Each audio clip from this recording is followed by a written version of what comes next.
Did you know one of the most mysterious ancient sites in all of Egypt is not open to the public? I'm going to try and give you a little rundown about what the Assyrian is, what we know so far, because it's a real head scratcher. Nobody knows who built it, when, or why. Like, what actually is it? So, let's get into it. Way down the bottom of the River Nile, there is a place called Abidos in Egypt, which is one of the most ancient places in Egypt. We can find 1st and 2nd dynasty graves there. So people were here literally 5,000 plus years ago, maybe even more, and it's just a super old place. Right. In Abydos, there is a temple called the Temple of Osiris, or Seti the First temple complex, which actually isn't that old. The temple there is dated to around the Middle Kingdom. We know who built it, we know why, no mystery there. What is mysterious though is that around the back, below the ground level of the Temple of Osiris, we find a thing called the Osirian, meters below the ground level of the surface of the temple above. Are you with me? This is looking down from ground level. This is how deep into the ground the Assyrian goes. There is a mysterious temple complex deep into the earth. And don't let the photo before confuse you about how big this site is. It is huge. We are talking huge megalithic pillars built deep into the earth.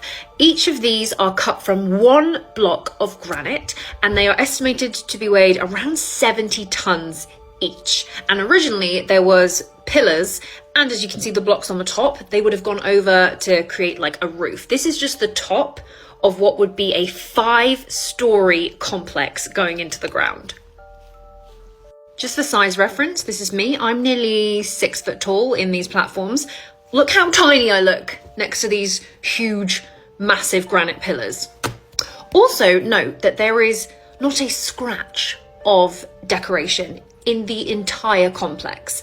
It is all minimal, it is all megalithic.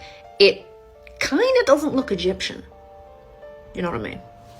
Now, it's not just the impressive stonework that makes the Assyrian incredibly interesting.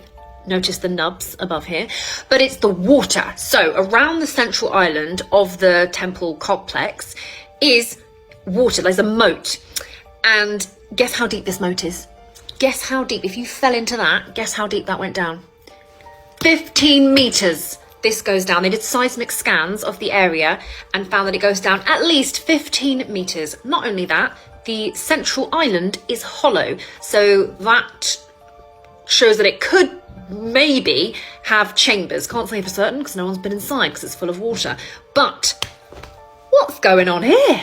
Here's a diagram to show what I mean. I was that little person standing up there next to the huge megalithic pillars. I was standing on top of a huge 15-meter granite island, potentially with a chamber inside. There is 15-meter pure drop of moat, and then the side walls is 15 meters of walls going right into the ground, equivalent to a 5-story building. Now, this is where it starts to get really insane. The scientists were like, well, where does it stop? Where's the foundation that the building complex was built on? Turns out doesn't have one. It is literally plugged in and resting on 900 meters of water impregnated sand. And so before you get to anything remotely solid, it's 900 meters.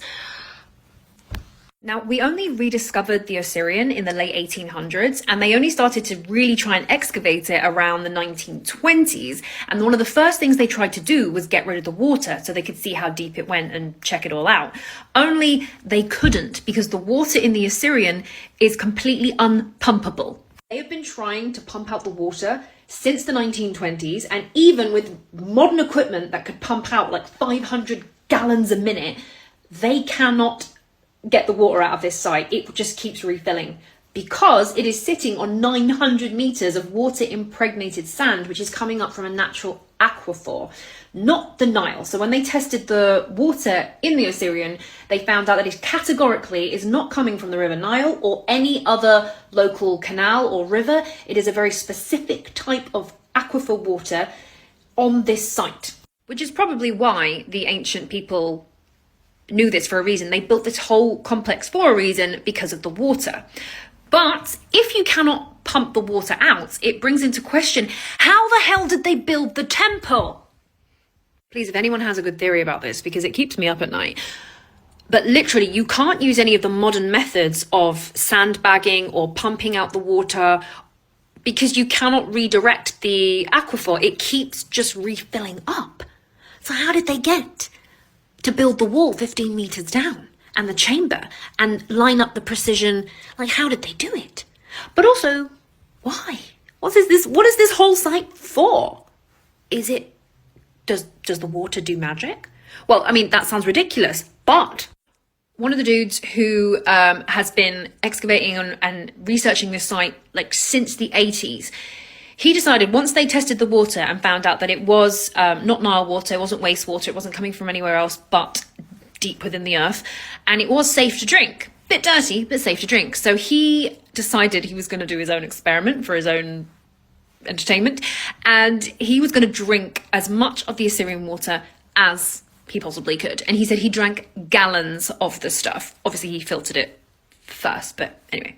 And again, this guy is a legit scientist, and he claims openly on his YouTube channel that after he drank gallons and gallons of this water, he didn't notice anything, apart from when he went to have his eyes retested for his driving license, because he's always worn glasses and always had bad eyesight. He now has 20/20 vision, and he can't say it's because of the water, but he can't think of anything else that changed leading up to the change in his eyesight. Does the Assyrian water have healing properties or some sort of something? We don't know. Now, whether or not the Assyrian water fixes your eyesight is yet to be investigated properly. But one thing that was with quantifiable data is the thermodynamic properties of the Assyrian water. It is being heated by a source that they cannot find. They're not sure why.